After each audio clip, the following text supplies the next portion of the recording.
Hello bakunzi ba Eric Burundi TV aho muherereye mu gihugu cy'u Burundi ndakuramukije ndakwifurije mwake namwiriwe bivanye aho muherereye. Ati rero ushobora kwibaza ati bimeze gute ndi kumwe n'umutayeri kuyindi ncuro tuganire byinshi ariko tutaraganira ndagutumiye kana subscribe share na commentaire yawe irakenewe uri mu Burundi canke uri hanze y'igihugu ni ibintu bisabwa yuko utegereza gusangiza inshuti y'abagenzi kugira ngo umenye byinshi. Umwuga wo gushona no mugumeze gute tuza kwiga byinshi tutahure byinshi reka tume kaze na karibu yambu Shalom. Muri ikisiganiro cya mbere cya kabiri dukorana ariko muri byose nari nifuza ko nshobora kumenya canke dushobora gutahura mbe umwuga w'ubutayeri kuri wewe ano masaha ufata nk'iki? Umwuga w'ubutayeri kuri jewe nawufata ko ari akazi keza kuri jewe. Gushika no masaha ubuheruka ntwari gusanze hano wari ufise ahandi ukorera ariko n'umunsi twagusanze hano mbe kugira muze gukorera ngaha ni kumvo zo kwagura ibiro canke ni kumvo z'uko washimye gukorera ahantu hakorohereza? Ni kumvo zo kwagura akazi. Mbe gushika no masaha wowe ufise abanyeshuri uri kurigisha ko mburi mashine nyinshi ariko tukaba tukubona urumwe? Nego ndabafise ntabwo barashika. Turamenyere tubona ama atelier amwe mu gihugu no hagati mu gihugu kanovuga no hanze y'igihugu bivanya tumaze gushitsa amaso. Mbe kuri wewe urategura kugira projet cyangwa kugira societe runaka y'abantu muzohora mukora? Ego cyane. Bifira hego gushika n'amasaha ikaba bitaratungana. Uburyo ibintu nk'ivyo bikenerwa uburyo bwinshi. Amamashine yatandukanye ntabwo ndayaronka. Cyo gituma ntagira association kanaka. Hariho amashirahamwe ariko ajeje kugurana imitahe bivanye nuko umuntu aba afise intumbero yo gukora projet runaka.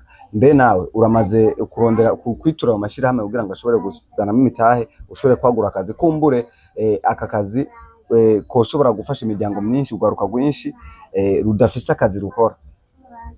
Amashirahamwe amwe ndamaze kwitura ishirahamwe rimwe ariko ntabwo rirampa umwanya mwiza ngo twicarane. Ugerageje kuratwe twifuza kumenya iyo mashine ukoresha yitwa gute? Mashine nkoresha yitwa Juki niyo nkoresha cyane. Gushika no masaha umaze gusohora abanyeshuri bangahe? Abanyeshuri maze gusohora ntabwo ari bake barashika 10. Barashika 10. Mbe umwuga wo gushona uzohagarika ryari? Umwuga wo gushona nzawohagarika na bona ko amagara atagishobora.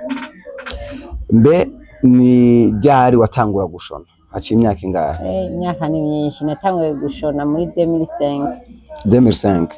Gushika no masaha imyaka 20. Nakaye karusho wagiye gusanuka kari muri umwuga wohanwa n'abandi kuza kuwiga?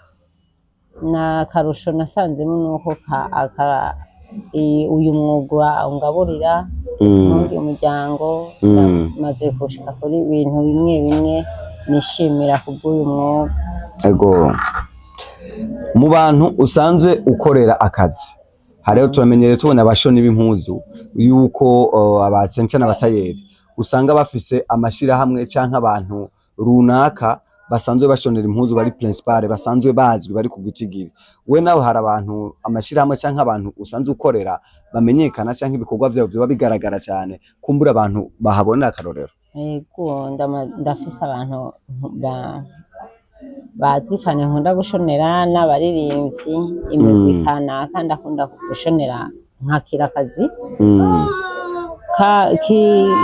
kishira hamwe canke abaririmbyi.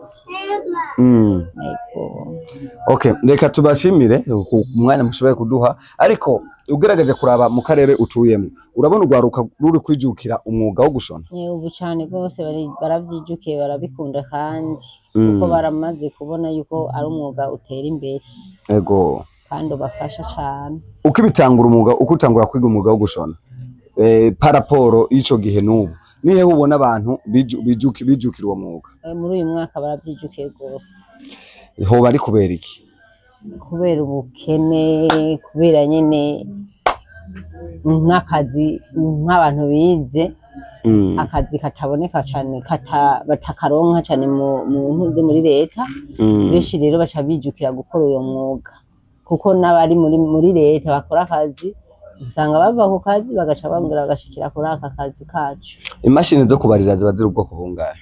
Izira ubwoko bwinshi butandukanye ni byinshi cyane. Murakoze cyane.